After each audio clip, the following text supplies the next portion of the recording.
So God's been sitting here talking to me about the promised land. I was just driving and okay, he wants me to discuss what I was having a conversation with him about. So for some reason we have this thinking that the promised land is like this perfect standing where all of a sudden, you have this beautiful home and all this money and this great husband or wife, and it's this jackpot, if you will, of things that maybe you don't have at this time. Then we associate the wilderness as struggle or toil, right? But what God is saying is that as long as you're on planet Earth, living in your flesh suit, being a human, living, breathing until the day you die, you're under the reign of Satan, because Satan reigns the earth. So even if you're saved, this can still affect you. And even if it doesn't affect you, because you're still eating the food from this world, you're still breathing the air from this world, right? You're still around other humans of this world.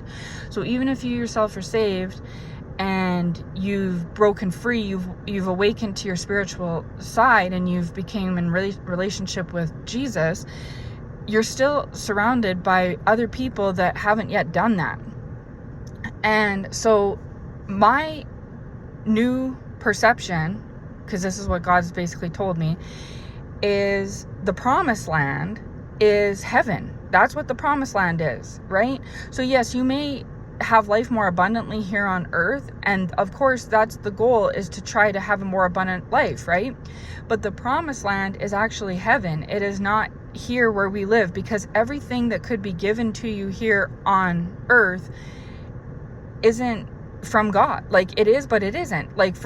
So for example, money is from Satan, right? Satan rules, reigns, and controls money.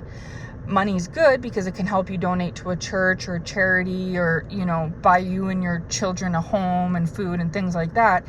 But it's also a way that Satan's able to control other people via bars, clubs, alcohol addictions, gambling, things like that, right?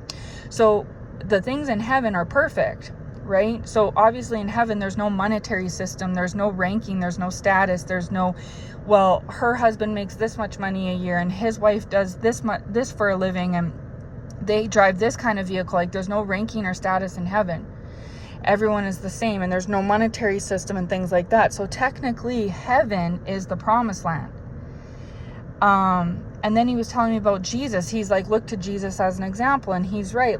So there's all this stigma put out about, if you're single and you're living poor or you're struggling, you must still be in your wilderness. And those that are more well off, or they're very attractive, or they have a great husband or wife or whatever these things are, we consider this to be the promised land. But he's telling me that no, as long as you're living on this planet Earth alive, you're in the wilderness. Earth is the wilderness, or a form of it. We have to take it to a spiritual, symbolic way from the Israelites in the Bible. That heaven is considered the promised land when and if you get there, right? Because in heaven, there's not going to be this ranking status system. You won't have a lack or an overabundance.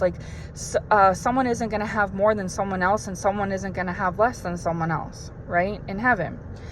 But here on earth, we place so much stigma on status and ranking and what someone has compared. So he gave me an example. He's like, okay, so say if somebody goes and buys say you've been driving an older vehicle, just say, okay?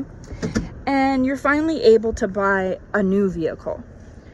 And you love this new vehicle. It meets all your needs. It's an upgrade from what you had. It's more comfortable ride. It's not breaking down on you. It's more reliable, things like that. But then you're talking to your friend or a family member or something, and they mention on topic, oh yeah, we bought a new vehicle last week or last month. And they tell you what vehicle they got, and their vehicle is more loaded than yours, or costs more money than yours, or is newer than yours, or whatever it may be. Even if you were satisfied with your purchase and yours, whether they did it intentionally or unintentionally, they have kind of stole your thunder away and made themselves above you, or made you think they're above you. Either they themselves thought that way about you after the conversation, or you thought that way about them after the conversation. But the point is, in both scenarios, both people have a reliable vehicle, and that's what counts and matters, right? They're happy with their purchase, you're happy with yours. So why is there an association with who's ranked higher, who fared out better, whatever? Like, why is there this stigma put to that? God is saying that's because it's on the earth. Vehicles are earthly possessions. That's designated and delegated by Satan. That's how he controls this world, this system. That's how he does it, aka the Matrix, right? So once you've freed yourself from that mindset, you are then able to see the promised land differently, right? So as long as you're on this earth, you're in a form of the wilderness, like they speak about in the Bible. Because even if you're not sharing that same mindset any longer, the people you're surrounded by at your job, at your church, at your child's school, whatever, they have that mindset. So therefore, they're going to project it onto you. They're thinking it whether you're on their, like, whether you're still asleep or not, they're still a part of the Matrix. So they're going to project the Satan's rulings, like his design, onto you. Okay. Yeah, it's a lot, I know. So he was telling me about Jesus. He's like, you know how Jesus was like my son, and he was of God, and he was like the most spiritual holy man walking the earth back then, and still is. And I'm like, yeah. He's like, did you see him with a mansion? Did you see him with the most beautiful wife in the world? Did you see him with 5 vehicles? Did you see him with a pocket full of cash? No, he lived a very humble life, right? And taught humility. So therefore, if we're supposed to be like Jesus, especially as saved Christians, then therefore, why are we allowing ourselves to get caught up in feeling like, well, I'm in a wilderness and she's not, and she's in a promised land and he's not, and like this? Because all we're theoretically doing is, while being children of God, we're buying into Satan's corrupt system, like that model that he's had, that we are familiar with because of living on this earth, right? So as long as you're on the earth, you're in a form of a wilderness, right? Because on this planet earth, no matter whether you're rich or poor, or you have things or you don't have things, there's a form of oppression. There's oppression going on. You can still get depressed.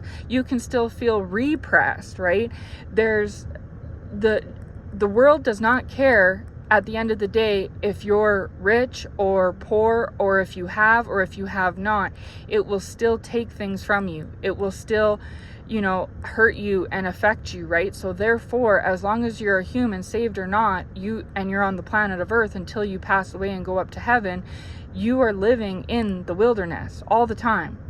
Now, of course, we want to have life, and life more abundantly, like it says in the Bible. So you do want to try and have a more abundant life. But just because, and this kind of ties, I guess, in the word I put out this morning and yesterday, just because somebody isn't rich, they can still be a child of God. And just because somebody is rich, they could be considered a child of Satan. And as long as anybody, saved or unsaved, is buying into the model of Satan's matrix, this planet of earth, the modeling, like I said, they are falling under his reign, whether they realize it or not. And the true quote unquote promised land is heaven. That's what it is. It even says in the Bible, he's giving you the land, right? So therefore, promised land, it's a land, meaning it's a totally different destination than where you're at. So the only place that you can really achieve this so-called promised land is through heaven, because that's where the promises will be fulfilled. There won't be lack. There won't be status. There won't be incompleteness or depression or oppression or anything like that, right? So therefore, when you leave this earth, and if you're saved and you go to heaven, you've now gotten your land. You've hit the promised land. And being on earth here, whether you're saved or not, you're falling under Satan's reign, because that's what he controls. And it's stronger now than ever with consumerism and things like that, that the materialism is huge, where this status ranking system that he's created, plays out more than ever, because we consider people as haves and have-nots, and rich and poor with these labels. But in heaven, there's none of that. The poor people are up there, the rich people are up there, you know. Yeah, and so we need to stop identifying people by, you know, what they have and don't have, especially as children of God, because if you're saved as a child of God, you already have the land. The promised land is yours, and you're heading towards it every day as you get closer to your day of death, right?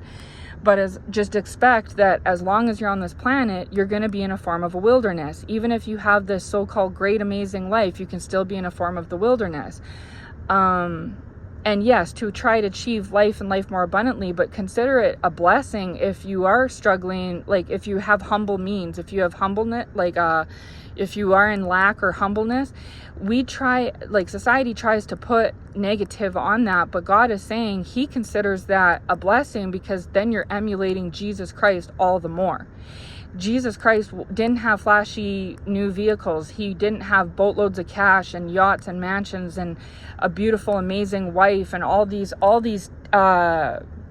earthly material things that we consider to be quote unquote promises or assets, right? And that we put a ranking system on. So yeah, just very, very interesting. That's the word he gave me today on the promised land.